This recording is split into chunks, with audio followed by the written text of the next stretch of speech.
Có những ước mơ được đánh thức để trở thành niềm kiêu hãnh vĩ đại nhất đời người. Và có những vùng đất được đánh thức để nuôi dưỡng những ước mơ. Bạn đang bước chân vào một xứ sở diệu kỳ, một thiên đường du lịch nghỉ dưỡng, trải nghiệm mới mang tên Quy Nhơn. Chúng tôi mời bạn lên chuyến tàu đặc biệt để cùng nhau khám phá vùng đất tuyệt vời này.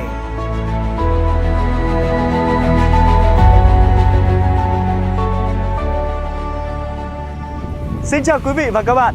Công Tố đang có mặt trên một chuyến tàu rất đặc biệt để cùng khám phá Quy Nhơn vô cùng tươi đẹp, nơi được mệnh danh là tiểu Maldives của Việt Nam, với làn nước trong xanh, cát trắng và tràn ngập ánh sáng mặt trời. Đây từng là kinh đô của vương quốc Champa cổ đại, với truyền thống thượng võ đã trở thành một bản sắc rất riêng. Quy Nhơn ngày nay đã vươn mình trở thành một điểm đến quốc tế với những cảnh đẹp say đắm lòng người mà ít nơi nào có được. Và ngay bây giờ, chúng ta hãy cùng bắt đầu cuộc hành trình này nhé!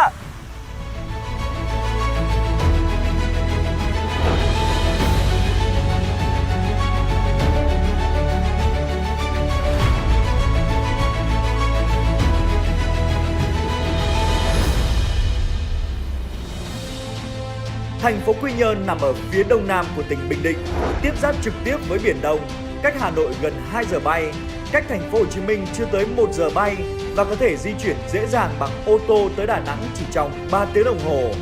Quy Nhơn là thành phố có vị trí chiến lược quan trọng của Việt Nam, nằm trong trục hành lang kinh tế Đông Tây, đóng vai trò là cửa ngõ ra biển gần nhất của các tỉnh Tây Nguyên, Nam Lào, Đông Bắc Campuchia và các nước tiểu vùng sông Mekong.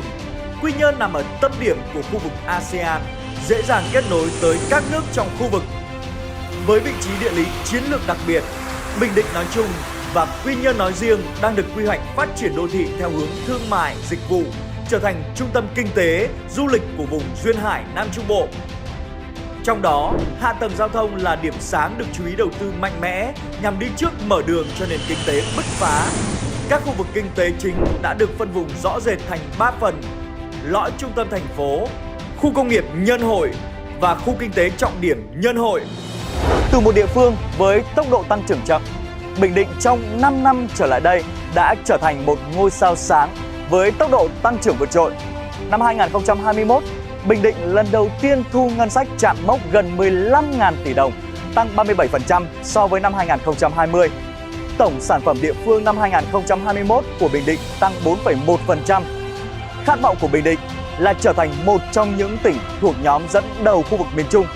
Để có thể hiện thực hóa khát vọng trên, theo Bí thư Tỉnh ủy tỉnh Bình Định Hồ Quốc Dũng, Bình Định đang tập trung vào 3 trụ cột chính: nông nghiệp, ứng dụng công nghệ cao, phát triển công nghiệp, thương mại dịch vụ, nhất là du lịch. Là thủ phủ du lịch của Bình Định, thành phố Quy Nhơn sở hữu 72 km đường bờ biển với cảnh quan đẹp nguyên sơ và đa dạng, nhiều di tích lịch sử văn hóa đậm nét riêng, khí hậu nhiệt đới ấm áp quanh năm và ẩm thực phong phú. Nhắc tới Quy Nhơn là nhắc tới một loạt những địa danh nổi tiếng khắp trong nước và quốc tế như Eo Gió, nơi Công Tố đang đứng đây, Cù Lao Xanh, đảo Kỳ Co, đảo Hòn Khô, khu du lịch Gành Ráng Tiên Sa, đồi cát Phương Mai, Đầm Thị Nại.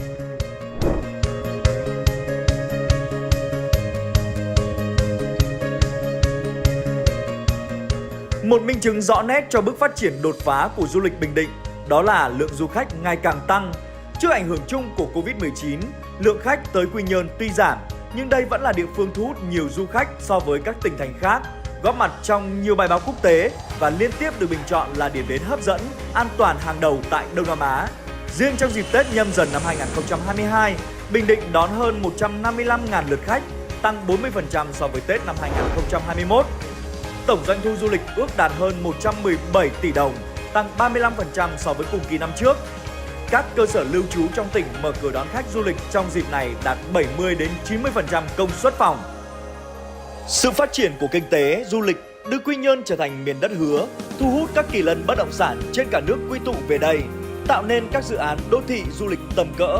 Có thể kể đến sự đổ bộ của tập đoàn FLC, Hưng Thịnh, Phát Đạt, Rãnh Khôi, TMS. Kéo theo dòng vốn của các nhà đầu tư nhỏ lẻ khiến giá nhà đất ở đây tăng lên từng ngày. Giá đất trên mặt tiền các tuyến đường trong nội đô thành phố Quy Nhơn vượt ngưỡng 100 triệu đồng một mét vuông, Đặc biệt các trục đường ven biển đạt bình quân hơn 300 triệu đồng một mét vuông. So với thị trường Đà Nẵng, Nha Trang, tài nguyên du lịch của Quy Nhơn không hề thua kém, thậm chí còn được đánh giá là đa dạng và giữ được nét hoang sơ thanh bình hơn các thị trường đã phát triển. Tuy nhiên, mặt bằng giá đất tại Quy Nhơn vẫn đang mềm hơn, quỹ đất ven biển còn nhiều hơn, mang tới tiềm năng sinh lời với biên độ lớn hơn cho các nhà đầu tư. Thưa quý vị, điểm dừng chân cuối cùng trong hành trình khám phá thành phố biển xinh đẹp này, công tố giới thiệu tới quý vị một biểu tượng mới của thành phố Quy Nhơn, tỉnh Bình Định. Một thiên đường sống như nghỉ dưỡng được tái hiện trong một tuyệt tác mang tầm vóc của thời đại. The Sailing, Quy Nhơn.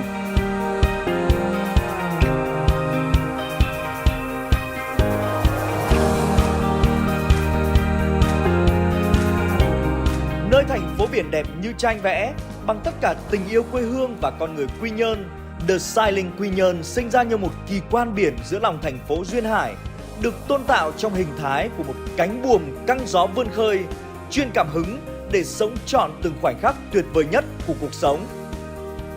Nằm tại trung tâm thành phố với 3 mặt tiền đường Lê Duẩn, Nguyễn Tư và Vũ Bảo, thuộc trục tài chính du lịch sôi động bậc nhất Quy Nhơn. Giáp quảng trường biển trung tâm, tòa tháp tâm điểm Quy Nhơn kiêu hãnh vươn cao trong thế phú quý, tựa núi vững chãi, hướng biển xanh tươi, mang đến tầm nhìn panorama toàn cảnh thành phố mà không bị che chắn bởi bất kỳ tòa nhà cao tầng nào xung quanh. Là nơi ngắm trọn bình minh biển vào mỗi buổi sáng, là nơi thả mình vào không gian hoa lệ của thành phố về đêm, là nơi vươn mình cùng sự năng động, sầm uất của phố phường mỗi sáng. Vị trí độc tôn giúp The Sailing Quy Nhơn đón trọn thiên khí và địa khí từ đất trời, là nơi sinh khí tụ hội, tạo ra nguồn năng lượng dồi dào cùng sự hanh thông, may mắn, tài lộc cho mọi gia chủ. Quý vị thân mến, công tố đang đứng tại khu vực sa bàn của dự án. Nhìn vào đây thì quý vị có thể thấy The Sailing Quy Nhơn bao gồm 2 tòa tháp, Wyndham Sailing Bay Resort Quy Nhơn và The Sailing, được xây dựng trên diện tích 10.748 m² với mật độ xây dựng khối đế 49% và mật độ xây dựng khối tháp chỉ 34%. Tòa tháp Wyndham Sailing Bay Resort Quy Nhơn cao 36 tầng, trong đó từ tầng 20 đến tầng 30 do tập đoàn khách sạn quốc tế Wyndham quản lý và vận hành, mang đến những dịch vụ chất lượng quốc tế cùng với tỷ lệ lấp đầy lớn. Tòa tháp The Sailing cao 41 tầng. Đặc biệt dự án có 2 tầng hầm được xây dựng trên 100% diện tích đất, 5 tầng trung tâm thương mại lớn nhất thành phố Quy Nhơn. Các căn hộ được sắp xếp từ tầng 6 trở lên theo hình chữ Z, mang đến tầm nhìn thoáng đạt và tối đa số căn góc mỗi tầng. Điểm nhấn đặc biệt của The Sailing Quy Nhơn chính là 5 tầng trung tâm thương mại lớn nhất thành phố ở khối đế, được định hướng kinh doanh theo từng mặt phố. Đây là điều mà hiếm có dự án nào tại Quy Nhơn có được, chứng minh sự chỉn chu của chủ đầu tư nhằm tạo nên một trung tâm dịch vụ thương mại vui chơi giải trí lớn và đẳng cấp nhất thành phố. Bên cạnh đó, cư dân cũng được trải nghiệm một cuộc sống tiện nghi ngay nơi thềm nhà với bể bơi vô cực thời thượng view trực diện biển được bố trí cả 2 tòa tháp, phòng gym, spa hiện đại, hệ thống nhà hàng quốc tế tiêu chuẩn 5 sao, BBQ ngoài trời, tuyến đi bộ mua sắm riêng xuyên qua 2 tòa nhà dài 50 m và 2 cầu kính đi bộ trên không kết nối 2 tòa tháp tại tầng 4 và 5. Tương lai, cây cầu kính này sẽ là nơi check-in độc đáo của các cư dân và du khách. Thưa quý vị, công tố vừa giới thiệu tới quý vị thông tin tổng quan cũng như hệ thống tiện ích của The Sailing Quy Nhơn. Bây giờ thì Tố háo hức quá được chia sẻ và cùng quý vị gặp gỡ ngọc nữ Bolero và đồng thời cũng là đại sứ thương hiệu của The Sailing Quy Nhơn. Xin được chào đón nữ ca sĩ Tố My. Chào anh Công Tố. Xin chào Tố My, xinh đẹp quá. Cảm ơn anh. Anh đã đi tham quan dự án này được nhiều chứ ạ? Anh có cơ hội đi tham quan một vòng quanh dự án rồi và cảm thấy nó rất là tuyệt vời.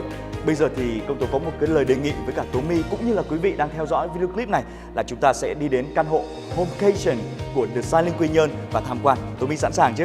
Dạ, sẵn sàng. Ok, vậy chúng ta đi nhé. Xin mời.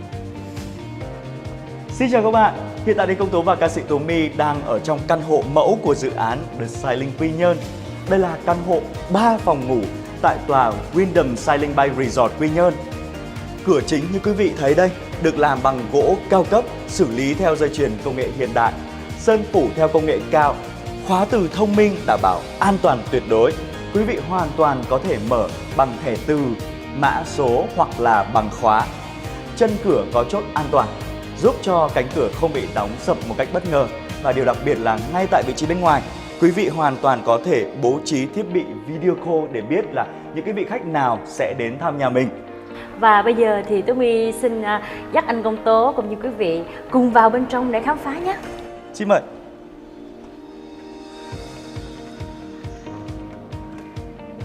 Wow.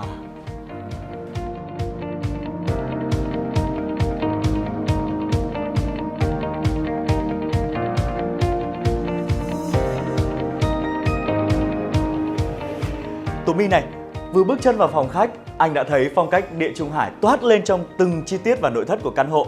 Em có cảm thấy như thế không? Em cũng cảm nhận được sức sống tươi trẻ, phóng khoáng của phong cách Địa Trung Hải. Cảm giác như là mình đang ở trong một cái không gian văn hóa biển khơi rất là tươi mới và ngập tràn năng lượng vậy đó anh. Các cái chi tiết và nội thất trong căn hộ này được bố trí rất là tinh tế và thông minh, mang đến một cái cảm giác rất là rộng rãi và thoáng đãng. My biết không, trừ nhà vệ sinh, còn lại là 100% mặt sàn đều được bố trí bằng sàn gỗ cao cấp. Đặc biệt, nối liền với phòng khách là một ban công rộng lớn giúp cho mọi cư dân và du khách có thể ngắm trọn thiên nhiên biển khơi, phố phường ngay ngưỡng cửa của nhà bạn. Vâng, tất cả các căn hộ tại The Salin Quy Nhơn thì đều có lô ra và ban công rộng như thế này anh Công Tố ạ. Thậm chí là có những căn hộ có 2 ban công luôn. Rất là ít những cái dự án căn hộ tại Quy Nhơn có được. Đúng vậy đấy. Tấm cửa kính lớn như thế này giúp cho không gian phòng khách trở nên thoáng đãng và rộng rãi hơn, đón chọn ánh sáng, gió biển tự nhiên và giúp cho không khí đối lưu một cách tối đa. Đặc biệt là ở đây chúng ta có thể bố trí thật nhiều cây xanh, hoa cỏ, tiểu cảnh để vừa trang trí vừa giúp điều hòa không khí và mang đến cảm giác thư thái cho gia chủ ngay chính trong căn nhà của mình.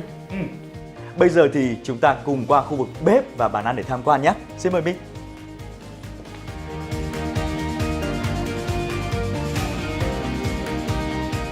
Bàn ăn được bố trí trên cùng một mặt sàn với phòng khách để dễ dàng di chuyển và để tạo ra một cái không gian cảm giác rộng lớn hơn trên cùng một cái diện tích mỗi khu. Bây giờ thì chúng ta sẽ qua căn bếp nhé quý vị khán giả. My ơi, đây là một căn bếp thực sự rất là tinh tế phải không? Những cái thiết bị được sử dụng trong căn bếp này đều là những thiết bị thông minh để giúp tận dụng cách tối đa những cái tính năng của căn bếp này.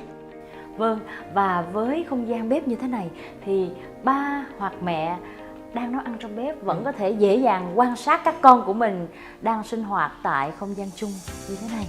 Và mỗi người có thể mỗi công việc khác nhau nhưng vẫn có thể liên kết mật thiết với nhau trên một mặt sàn đó nè. Khi My và quý vị mua căn nhà tại đây thì sẽ được chủ đầu tư bàn giao cho tủ bếp trên và tủ bếp dưới được bố trí rất là thông minh giúp tối ưu hóa không gian sử dụng.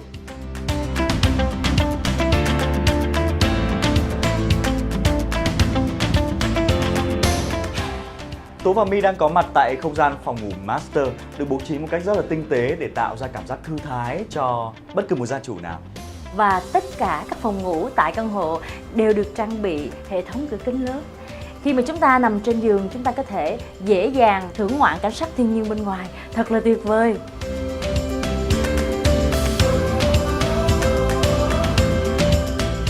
Một trong những không gian mà chủ nhà rất là quan tâm đó chính là nhà vệ sinh. Với tiêu chí lựa chọn không gian này phải an toàn và tiện lợi. Nắm được nhu cầu đó, chủ đầu tư quyết định lựa chọn những hãng thiết bị vệ sinh uy tín, sang trọng và hiện đại. Quý khách hàng hoàn toàn có thể yên tâm sử dụng.